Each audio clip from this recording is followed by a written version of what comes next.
ચૂંટણીના ધમધમાટ વચ્ચે મુખ્યમંત્રી ભૂપેન્દ્રભાઈ પટેલે બનાસકાંઠાની મુલાકાત દરમિયાન રાજકીય વ્યસ્તતા વચ્ચે પણ સમય કાઢીને ભાજપના પીઢ નેતા મગનલાલ માળીના નિવાસસ્થાને શુભેચ્છા મુલાકાત લીધી હતી। મુખ્યમંત્રીની આ સહજ મુલાકાતે નેતા અને કાર્યકર વચ્ચેના અતૂટ સંબંધોની પ્રતીતિ કરાવી સૌને આશ્ચર્યચકિત કરી દીધા હતા।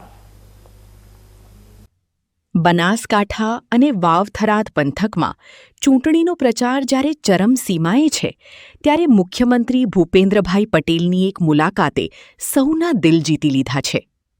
ગુજરાત વેરહાઉસિંગ કોર્પોરેશનના પૂર્વ ચેરમેન મગનલાલ માળીના આંગણે જ્યારે મુખ્યમંત્રી પહોંચ્યા ત્યારે વાતાવરણ ભાવુક અને ઉત્સાહભર્યું બની ગયું।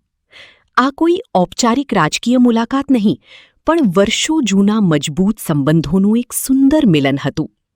મુખ્યમંત્રીએ મગનલાલભાઈના પરિવારના તમામ સભ્યો સાથે ખૂબ જ આત્મીયતાથી વાતચીત કરી। આજના વિભક્ત કુટુંબોના યુગમાં પણ મગનલાલ માળી 5 ભાઈઓના વિશાળ સંયુક્ત પરિવાર સાથે એક જ છત નીચે જે રીતે સંપીને રહે છે તે જોઈને મુખ્યમંત્રી ગદગદિત થઈ ગયા હતા। તેમણે આ પરિવારની એકતાની મુક્ત કંઠે સરાહના કરી।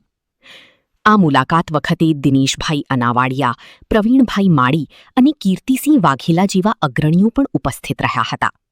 ચૂંટણીના આકરા તડકા વચ્ચે મુખ્યમંત્રીની આ સાદગીપૂર્ણ મુલાકાત સ્નેહ અને સંસ્કારનો એક અદ્ભુત સંદેશ આપી ગઈ છે। રાજકારણની પેલી પાર પણ કાર્યકરોની કદર કેવી રીતે કરાય તે આજે મુખ્યમંત્રીએ પોતાના વર્તનથી ફરી સાબિત કરી દીધું છે।